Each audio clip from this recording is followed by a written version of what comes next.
Allahu Akbar. Kalau saya tak leraikanlah Ustaz Muhammad Rizi, Cikgu Syam dengan wakil masyarakat India tu tadi, saya cakap terus terang tuan-tuan sekalian, apa yang berlaku dekat Dewan Seminar dekat Hotel Perdana ini, dia akan jadi Royal Rumble. Tak ingat dunia, ya Allah, sabarlah aku. Kita intro dulu. La la la la la la la la. Assalamualaikum warahmatullahi dan salam sejahtera kepada bangsa Wallaby sekalian. Minta maaf video pagi ini agak lambat keluar, tetapi pada pagi ini saya telah menghadiri satu sesi libat urus membabitkan penubuhan Suruhanjaya Keharmonian Nasional yang telah dianjurkan dan telah diluluskan oleh Kementerian Perpaduan Negara lah kan. Di mana antara lain tujuan Suruhanjaya Keharmonian ini diwujudkan ialah untuk address tentang isu-isu keharmonian serta untuk memastikan yang ialah segala apa perkara yang berlaga antara kaum dan agama dekat negara kita ini dapat diselesaikan dengan jayanya lah kan. Dan of course pada peringkat awalnya NGO Islam termasuklah yang diketuai oleh Firdaus Wong dan sebagainya, mereka nak bantah tentang sesi libat urus ini kerana pada awalnya NGO Islam tidak jemput langsung untuk hadir ke sesi libat urus ini. Yang dijemput hanyalah NGO daripada Persatuan Bukan Islam, dan kemudian dari gereja, daripada tokong dan sebagainya kan. Tetapi NGO Islam tidak jemput. Tetapi pada hari ini apabila mereka datang, mereka dibenarkan masuk dan tidak ada masalah lah. Alhamdulillah. Dan selepas tadi pihak ketua pengarah Kementerian Perpaduan menyatakan bahawa sesi libat urus ini akan ada beberapa hari. Yang pertamanya of course hari ini, and then besok dengan sesi bersama-sama dengan jabatan-jabatan awam seperti polis dan sebagainya, jabatan pegawai negara, and then pada hari ketiga akan dilakukan oleh JAKIM, and then yang keempatnya akan melibatkan Sabah Sarawak dan macam-macam lagi lah. Kiranya ada beberapa sesi-sesi yang berbeza. Tetapi hari ini dalam datang ni mereka datang dan mereka menyertai lah sesi libat urus bersama-sama dengan NGO Bukan Islam dan sebagainya lah pada hari ini. Dan of course tadi yang hadir antara lain adalah Ustaz Muhammad Rizi daripada NGO Perkit, and then Brother Firdaus Wong, Dr. Ridwan T, and then Cikgu Hishamuddin Abu Bakar daripada Ummah, and then kemudian Puan Bibi Sunita daripada NGO Negarawati, Puan Sairah daripada Rumah Melayu, Ustaz Ismail Mina dan juga Ustaz Arif Omar daripada Yayasan Kubra. Mereka semua hadirlah pada tadi, termasuklah Luqman Sharif, seorang peguam yang terkemuka juga hadir pada sesi pada hari ini. Dan tadi memang merupakan satu sesi perbincangan libat urus. Pada mula ada seorang wakil daripada Kosma ketua saya, namanya Saudara Joseph, Dr. Joseph, telah menyampaikan satu pembentangan dan kemudiannya floor dibuka untuk perbahasan dan juga pemberian idea oleh mereka yang hadir dekat sesi libat urus itu. Dan mula-mula sekali yang bagi pandangan ialah Saudara Luqman Sharif selaku wakil daripada peguam, dan kemudiannya selepas Luqman, Dr. Ridwan T telah memberikan pandangan beliau. Ini video pandangan beliau. Minta maaf audio tak clear sebab mikrofon lupa lekatkan di tadi. So, cuba tonton. Harmoni ni bermula di sekolah. Kalaulah cakap Melayu pun dah tak reti, macam di sinilah, kita sepatutnya menggunakan satu bahasa saja sebab kita rakyat Malaysia. Bahasa Melayu, bahasa kebangsaan. Sepatutnya tanpa berkecuali, semua rakyat Malaysia memiliki fasih berbahasa Melayu. Tidak timbul kita menggunakan bahasa selain daripada itu. Jadi, kalau daripada peringkat sekolah lagi, bahasa Melayu tidak dikuasai, bila besar tidak boleh bahasa Melayu, nak harmoni macam mana? Sebab itu, kita kena kaji asasnya dulu. Kenapa dan mengapa perkara ini bermula? Contoh. Saya bagi contoh. Dalam memahami perlembagaan, kita nakkan hak sama rata, sama rasa. Sedangkan perlembagaan itu tidak ada hak sama rata, sama rasa itu. Perlembagaan meletakkan adil itu bermaksud memberikan hak kepada yang berhak. Meletakkan sesuatu pada tempat dia. Kalau nak sama rata, sama rasa, bahasa Melayu tak boleh jadi kebangsaan, tak boleh jadi bahasa kebangsaan. Islam tak boleh jadi agama persekutuan. Bumi hak Bumi Putra Sabah dan Sarawak, Melayu Bumi Putra Sabah dan Sarawak tidak boleh jadi hak itu. Jadi perlembagaan itu sudah tidak adil. Kalau kita melihat sama rata itu adalah adil itu sama rata dan sama rasa. Ini yang perlu difahami. Masalahnya ramai yang tak faham. Itu yang jadi resist itu. Jadi kumpulan ini terpaksa bangun mempertahankan hak dia. Perkara ini tidak perlu pun difahami. Ini masalah dia. Jangan seterusnya saya sebut Satu contoh lain, kita ada dasar kebudayaan kebangsaan yang meletakkan asas dia, budaya bangsa asas mesti jadi teras, betul kan? Yang digubal pada tahun 1971. Kita tengok pesta Rain Race yang berlaku seminggu yang lalu, betul tak? Adakah dasar kebudayaan kebangsaan dirujuk kebudayaan yang ada pada malam itu lebih barat daripada barat? Jadi puak-puak yang concern tentang agama ni terpaksa bangun lah. Kemudian kami dia katakan resis. Boleh ke macam tu? Tak boleh. Tak boleh. Ya. Ini perlu difahami. Bukan? Seterusnya, saya sebenarnya tak nak cakap panjang sebab ramai orang cakap panjang lagi. Teruskan. Terus. Dan satu lagi saya nak sebut. Rasisme ini wujud. Ya, sebab kita langgar perlembagaan, kita langgar titah sultan. Contoh, baru-baru ni isu yang dibangkitkan kan. Saya rasa Suruhanjaya ini nak dicadangkan ini hasil daripada baru-baru ini bila wujudnya gerakan anti rumah ibadat haram ini, di mana kamilah orang-orangnya. Biar saya berterus terang lah ya, janganlah marah. Kita nak mencari keadilan kan. Kita bercakap, diamlah dulu, bagi saya cakap kan. Kita bercakap kan, ya, sebab dari segi undang-undangnya, dari segi dia punya sejarahnya dan sebagainya kan. Kita bercakap soal ini. Boleh nyatakan opinion tentang perkara. Nanti cakap lah, bagi saya cakap dulu. Kita cakap benda batal, nanti lah. Kemudian dia cakap, saya akan diam. Bagi saya cakap dulu kan. Jadi saya nak sebutkan isu baru-baru ni kan, berkaitan dengan rumah ibadat yang dibina tidak mengikut proses undang-undang kan. Tak, kita bantah. Jadi bila kita bantah, kita yang kena, yang mereka tak kena. Tak boleh lah macam ni. Jadi bila perkara ini ditimbulkan dan sebagainya, timbullah isu-isu sebegini. Jadi kita dah ada akta dah. Akta demi akta. Sultan ada dan sebagainya. Ambillah tindakan. Bukan? Kita pun kalau salah, ambillah tindakan. Kita tak ada masalah. Tapi jangan yang betul disalahkan, yang tak betul tu dikatakan betul. Ini perkara yang perlu kita lihatlah. Dan akhirnya Tuan Musli, saya nak sebutlah akhirnya sebagai penutup kan, sebagai orang Islam ni, dalam sejarahnya, apabila orang Islam memerintah, orang bukan Islam dapat hidup aman damai, hak-hak mereka dijaga, bukan? Tapi apabila orang bukan Islam memerintah, kita hidup dalam keadaan sengsara, hak-hak asasi itu tidak ditunaikan. Saya bagi satu contoh akhirnya. Kita ni punya baiknya kita ni kan. Contohnya hari raya korban ni, dekat dah hari korban ni. Kita nak sembelih lembu tu, oleh kerana ada protes, kita jaga sensitiviti tu. Ini punya baik kita ni. Bandingkan dengan di India. Sebelum lembu tu tumbang, orang korban ke lembu tumbang dulu. Tak, saya nak sebutkan, keharmonian yang kita wujud selama ini cukup baik dah. Walaupun ketika itu tidak ada Suruhanjaya keharmonian kaum ini, tapi disebabkan oleh segelintir yang menceroboh undang-undang itu yang menimbulkan kemarahan kita. Jadi saya nak sebutkan di sini, Islam mengharamkan resis. Saya tak boleh benci saudara saya ni. Orang India, orang Cina, tak boleh masuk neraka aku. Nak tahu, Islam ajar saya ni, sebab itu saya masuk Islam ni.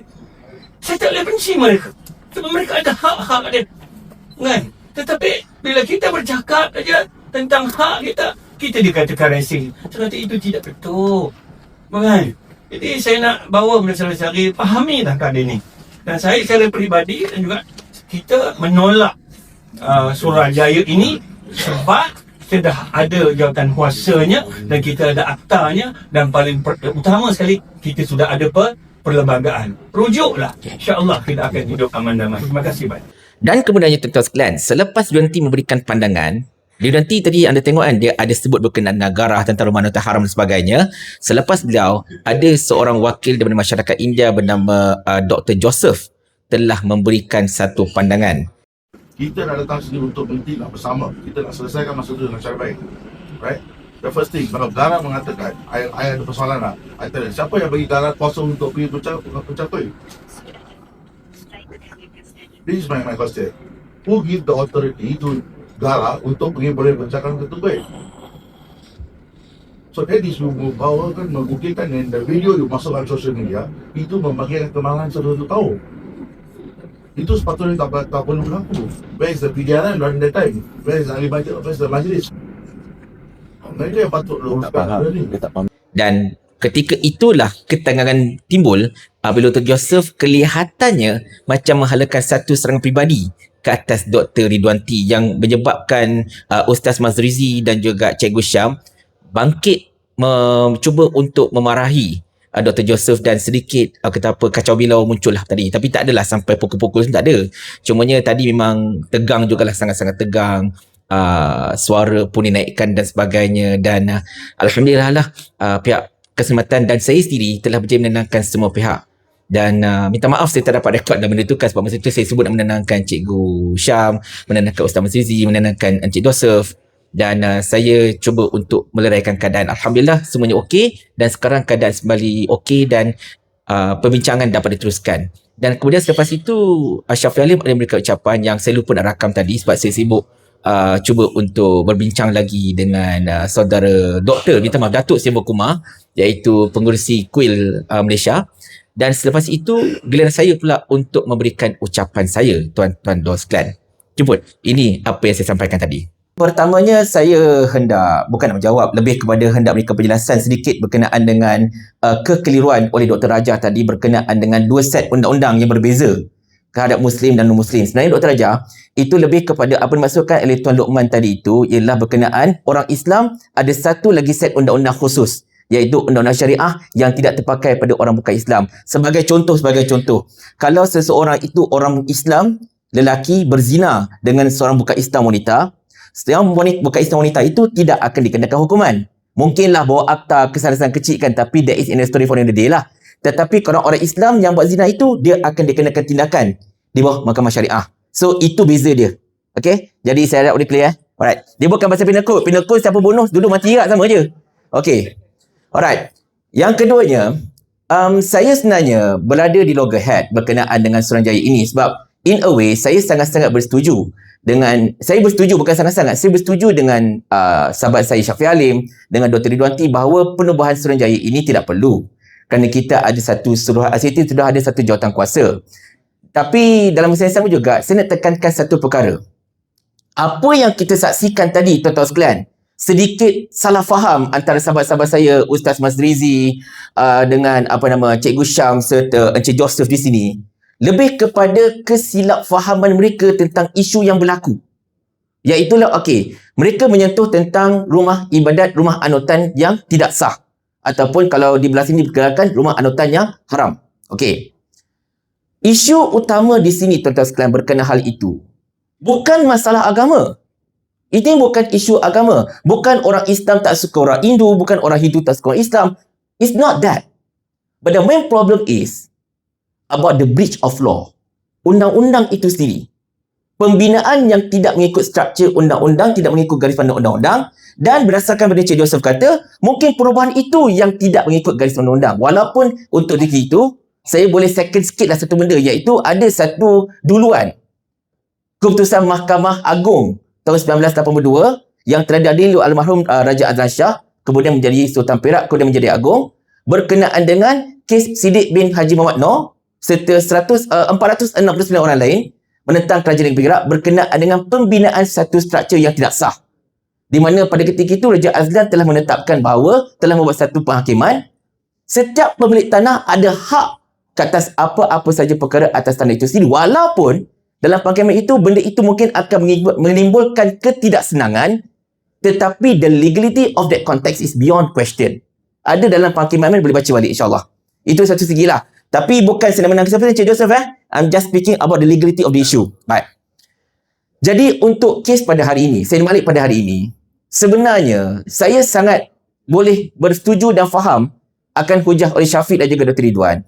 Suruhanjaya ini, seandainya kalau tidak balik pada core basis dia, tuan-tuan dan puan-puan, dia tidak akan menempati matlamat. Dia akan sama saja dengan setiap jawatan kuasa, setiap kelas, setiap kursus, setiap apa-apa yang cuba dibuat dengan Perbadan Nasional, seandainya kalau satu basis ini tidak dituruti.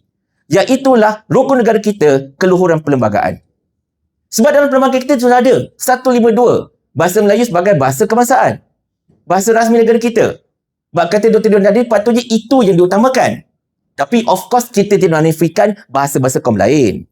Itu kita faham. Sebab inilah yang kita sebutkan tadi, diskriminasi secara kata apa tadi Encik Joseph lagi seorang jemput tadi. Kan ada tadi yang you sebut awal tadi. Your presentation is good sir. Thank you very much. And then kemudiannya berkenaan dengan perkara 153, hak keistimewaan orang Melayu dan Bumiputera. Dalam masa yang sama juga hak-hak kaum lain juga dijamin. So itu ialah ketidakadilan tetapi berdasarkan pada perlembagaan. Keadilan yang dijamin secara hak, meletakkan sesuatu di tempatnya.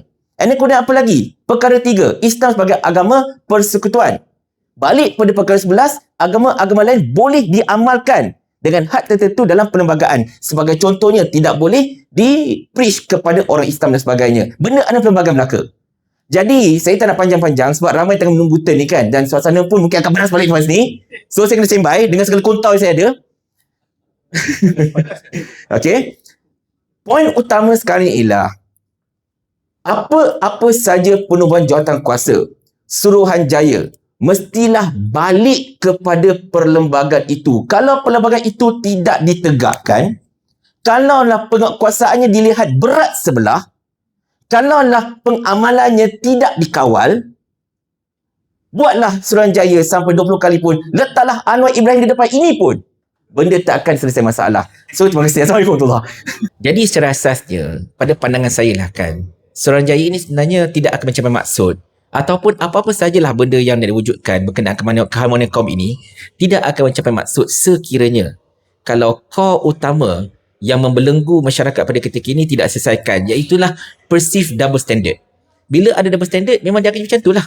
Macam disebutkan oleh Dr. Donti berkenaan dengan rumah anutan haram. Yang menceroboh tanah dilindungi, yang cuba untuk membantah pencerobohan tanah dikenakan tindakan dan sebagainya. Benda itu yang menyebabkan kita rasa macam apa kena double standard? Dan tadi saya sebutkan juga, isunya sekarang inilah pelanggaran undang-undang. Bila kita sebut pelanggaran undang-undang, benda itu tak sepatutnya dijadikan sebagai racial tension, tetapi dia dijadikan sebagai racial tension. Ini masalah besarnya. Jadi isu utama berkenaan dengan keharmonian kaum ini bukan masalah terkait dengan memang kita nak attack kaum. Tetapi lebihnya tuan-tuan sekalian ialah berkenaan dengan sesetengah pihak cuba untuk menjadikan apa jua isu sebagai isu racial, sebagai isu kaum untuk mendapatkan simpati-simpati tertentu dan sebagainya. Dan inilah masalah besar yang berlaku. Dan seandainya kalau masalah ini tidak diselesaikan, maka ianya memang tidak akan dapat diselesaikan sampai bila-bila.